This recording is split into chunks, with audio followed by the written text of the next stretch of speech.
Bismillahirrahmanirrahim. Assalamualaikum warahmatullahi wabarakatuh. Semoga kita semua dalam keadaan sehat dan selalu dalam lindungan Allah Subhanahu wa taala. Baik, di pertemuan kali ini kita akan membahas teks yang baru.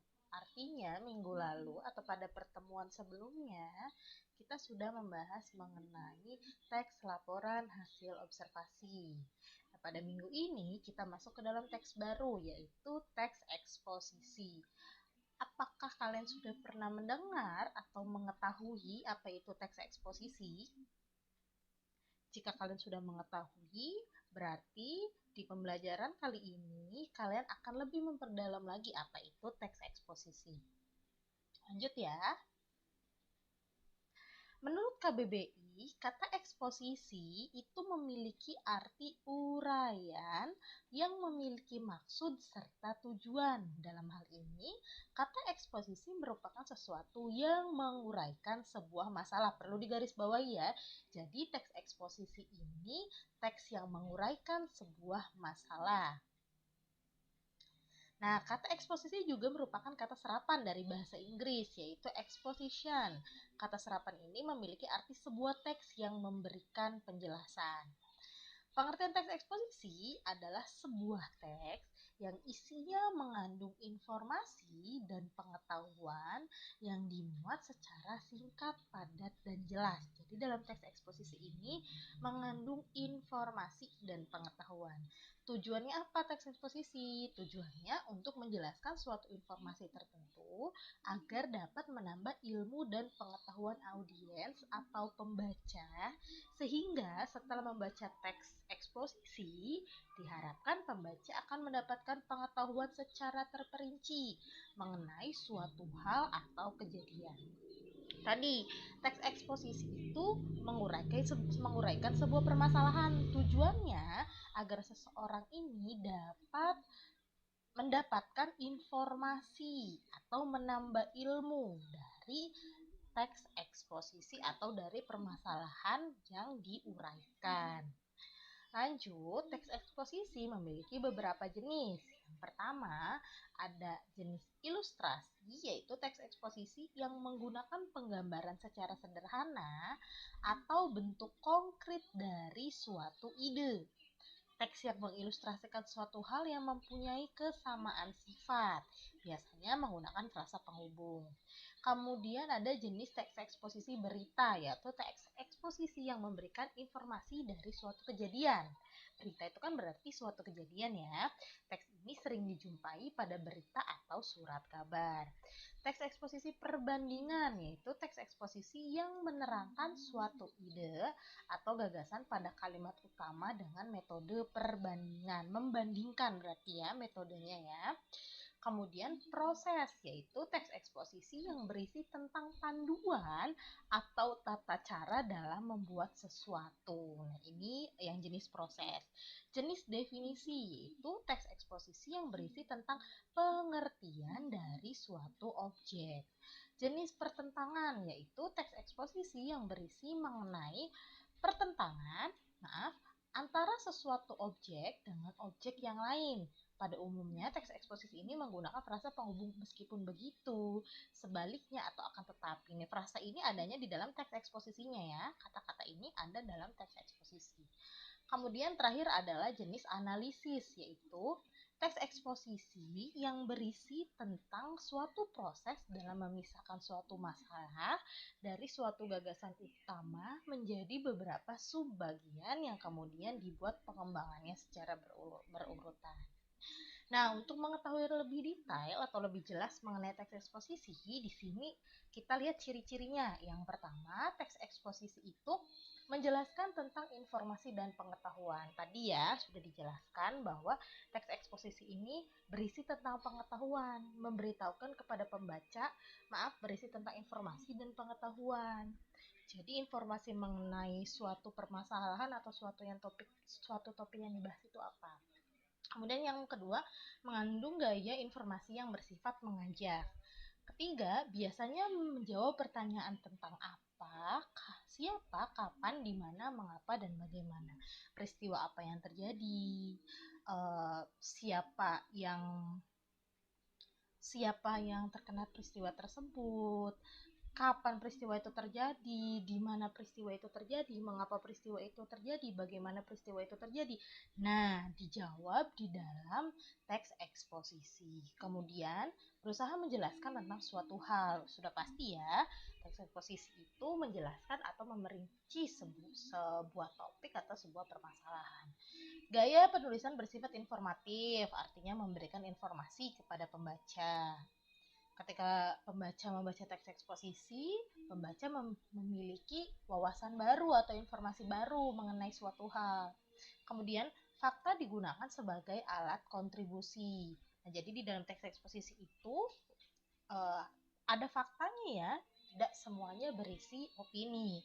Bersifat singkat, padat, tepat, dan akurat. Fakta dipakai agar informasi yang disampaikan bersifat konkret. Tadi, saling sambung menyambung. Eksposisi ini memberikan informasi. Informasinya ini didapatkan dari fakta. Jadi, bukan asal bunyi atau tidak dapat dipertanggungjawabkan. Kemudian, ke-9, informasi disampaikan secara lugas serta memakai bahasa yang baku. Jadi bahasanya harus baku, bukan menggunakan bahasa sehari-hari teks eksposisi ini. Terakhir, tidak bersifat memihak pada siapapun, artinya tidak memaksakan kemauan penulis kepada pembaca. Nomor 10 ini, teks eksposisi maksudnya bersifat objektif. Jadi tidak memihak kepada salah satu pihak atau tidak memojokkan salah satu pihak. Di dalam teks eksposisi itu ada yang dinamakan dengan permasalahan dan argumentasi. Yang pertama, permasalahan ini merupakan hal pokok yang menjadi topik dalam teks eksposisi. Jadi topik teks eksposisi ini merupakan permasalahan. Jika kalian ingin membuat teks eksposisi, kalian harus mencari dulu permasalahan apa nih yang ingin diangkat. Kemudian, nah, di sini ya, eksposisi dibangun dari permasalahan. Jadi, permasalahan merupakan pokok bahasan yang menjadi bagian yang akan dibahas pada teks eksposisi. Di sini, argumentasi merupakan bukti atau alasan yang dipergunakan dalam memperkuat pendapat. Di dalam eksposisi itu ada permasalahan dan ada argumentasi. Nah, argumentasi ini bisa berupa pernyataan umum, bisa juga berupa data sebuah hasil temuan penelitian. Argumentasi menjelaskan secara lebih mendalam pernyataan pendapat seseorang. Kemudian eh, yang diyakini kebenarannya oleh penulis melalui pengungkapan fakta-fakta sebagai penjelasan argumen.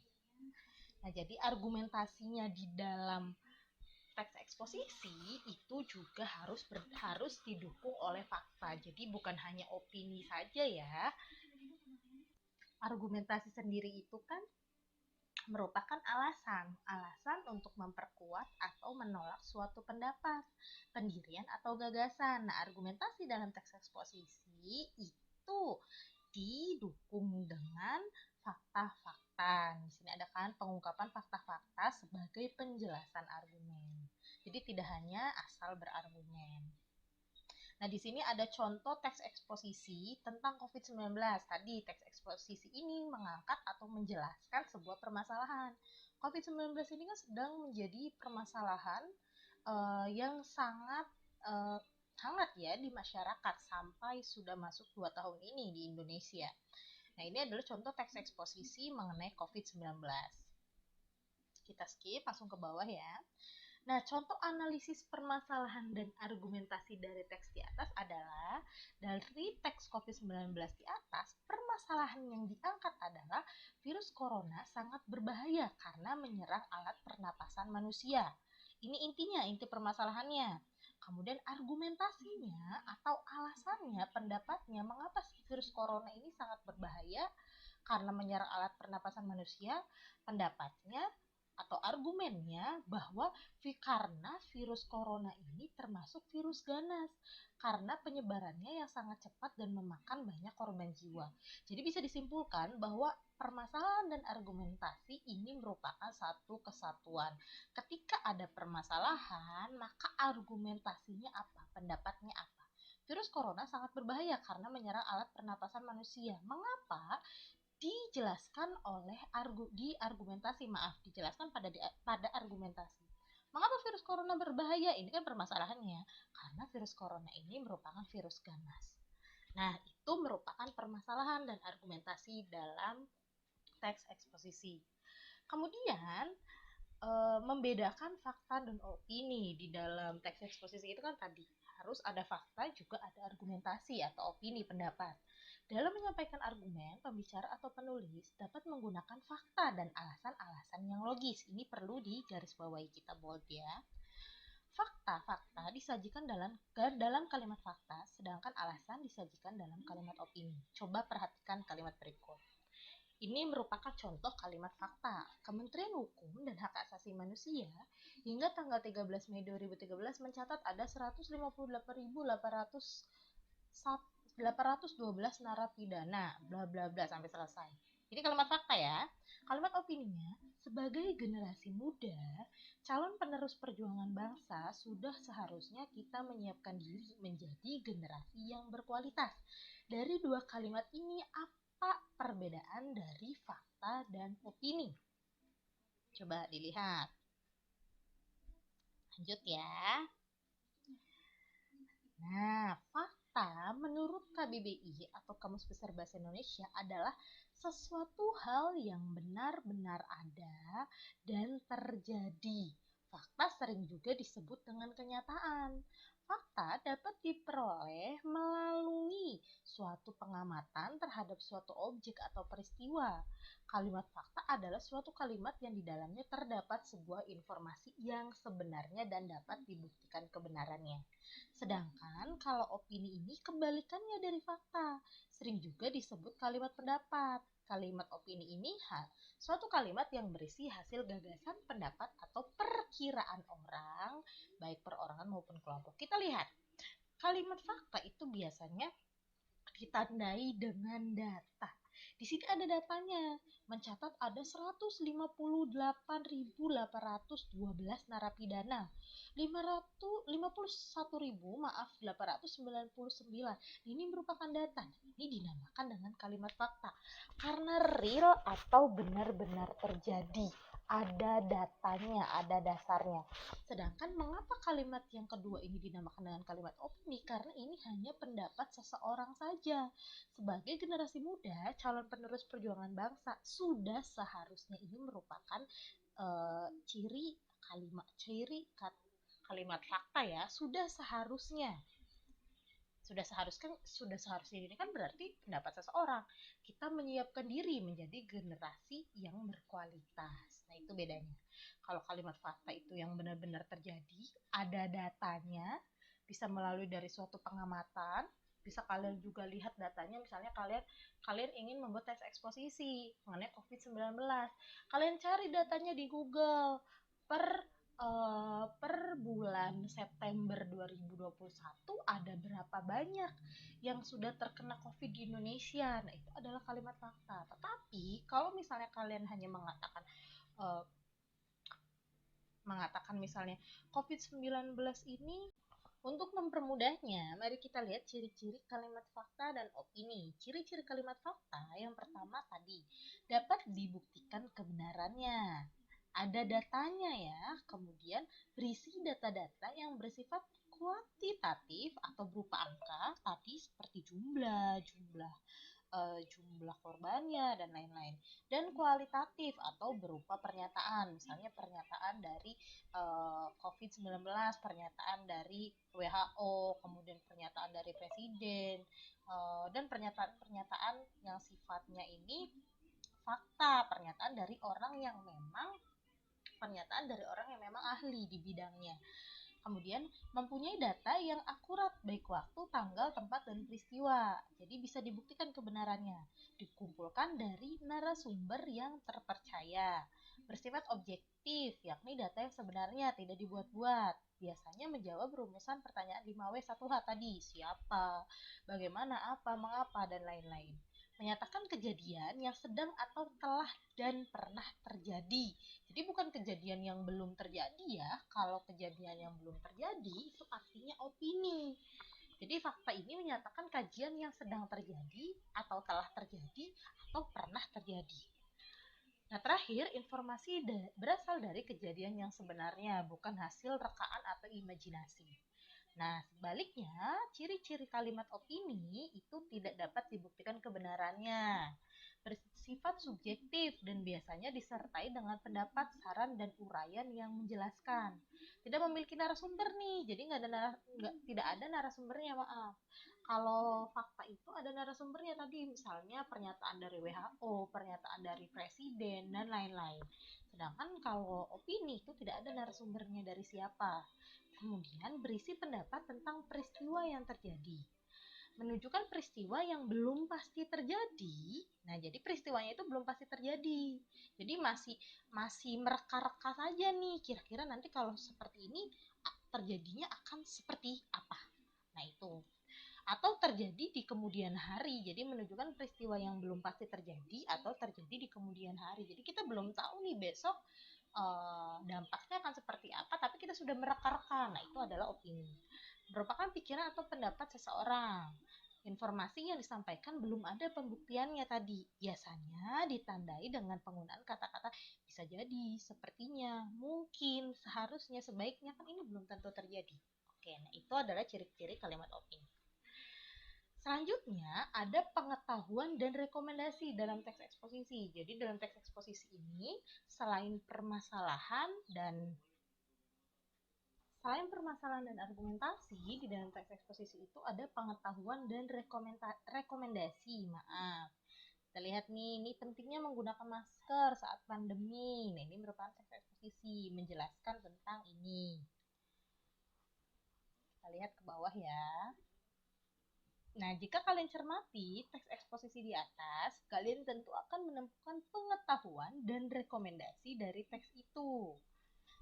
Teks tersebut mengangkat masalah tentang pentingnya memakai masker di saat pandemi COVID. Ini permasalahannya. Nah, pengetahuannya, informasi yang kita dapatkan dari teks tersebut, pengetahuan kan berarti informasi yang kita dapatkan ya, yaitu menggunakan masker itu penting karena merupakan penghalang atau barrier agar ludah atau cipratan terhalangi ketika sedang mengobrol, batuk, atau bersin. Ini pengetahuannya. Ya, hal yang kita dapatkan dari teks COVID tersebut adalah ini, bahwa menggunakan masker itu penting karena apa? Nah, ini penjelasannya. Kemudian ada pun rekomendasi. Rekomendasi itu merupakan saran atau ajakan. Rekomendasinya, saran atau ajakan ya, rekomendasi itu. Nah, rekomendasinya adalah Dokter Sela mengingatkan setelah melepas masker, ini sarannya. Setelah melepas masker kain, disarankan untuk dicuci menggunakan air dan sabun agar virus dan bakteri yang menempel luruh atau mati, serta menjemurnya di bawah sinar matahari, bla bla bla sampai selesai. Nah, jadi informasi yang didapatkannya adalah bahwa masker itu sangat penting. Sarannya dari teks mengenai pentingnya menggunakan masker, ketika sudah selesai menggunakan masker, itu harus dicuci agar bakterinya mati. Kemudian, pengetahuan merupakan informasi ilmiah yang menandai apakah teks itu eksposisi atau bukan. Nah, ini yang merupakan ini fungsi pengetahuan ya. Pengetahuan dalam teks eksposisi juga menjadi ciri khusus bahwa seluruh informasi di dalamnya berupa pernyataan objektif. Kemudian rekomendasi merupakan pernyataan yang dapat dipercaya. Tadi saran atau ajakan biasanya berupa gagasan pada akhir teks. Rekomendasi juga bisa berupa simpulan atau saran. Nah, rekomendasi bisa berupa simpulan atau saran sebagai akhir untuk menyelesaikan dalam teks eksposisi. Nah, teks eksposisi ini merupakan teks yang bersifat argumentatif. Oleh karena itu, dasar utama dalam pengembangan teks eksposisi adalah sejumlah argumen di dalam menyelesaikan suatu masalah. Jadi dalam mengembangkan teks eksposisi ini kalian harus memiliki sejumlah argumentasi, termasuk juga sejumlah fakta yang dapat menguatkan argumentasi kalian. Jadi kalian tidak hanya beropini ya di dalam teks eksposisi itu, tetapi memberikan faktanya juga seperti apa. Nah, di sini ada langkah-langkah dalam pengembangan teks eksposisi. Jadi, kalau kalian ingin mengembangkan teks eksposisi, langkah-langkahnya tuh yang pertama adalah kalian harus menentukan topik atau masalahnya. Jadi, misalnya kalian ingin mengembangkan teks eksposisi ini. Kalian cari dulu, kalian ingin mengangkat topik apa atau masalah apa, misalnya mengenai COVID-19 tadi, penggunaan masker, kemudian misalnya mencuci tangan dalam kondisi COVID-19 ini, kebiasaan mencuci tangan atau apa, itu terserah kalian. Atau misalnya di luar topik mengenai COVID, itu boleh-boleh saja. Nah, topiknya ini coba pilih topik yang menarik ya. Seperti apa sih topik yang menarik itu? Sebuah topik dikatakan menarik apabila berkaitan dengan kepentingan pembaca. Dan yang sedang hits nih sekarang di masyarakat apa? Nah, itu adalah topik yang menarik. Menyusun kerangka tulisan. Ketika kalian sudah menentukan topik, mulailah kalian susun kerangka tulisannya. Dalam menyusun kerangka tulisan ini, kalian akan membantu kalian untuk menulis teks eksposisi yang sistematis dan mudah dipahami. Jadi argumentasinya itu apa saja, fakta-faktanya apa saja. Nah, itu kalian tulis dulu tuh dalam sebuah kerangka. Kemudian mengumpulkan bahasa tulisan. Sesuai dengan yang sudah dijelaskan bahwa teks eksposisi ini kan erat dengan fakta ya. Oleh karena itu, mengumpulkan bahan atau referensi sebanyak-banyaknya. Maaf ya, ini bahan bukan bahasa. Bahan tulisan. Pastikan bahan atau referensi yang kalian ambil berasal dari sumber yang terpercaya sehingga bisa dipertanggungjawabkan kebenarannya. Kalau kalian ngambil dari Google, ambillah dari artikel, dari berita, dari Wikipedia yang memang sudah dapat dipertanggungjawabkan kebenarannya dari berita.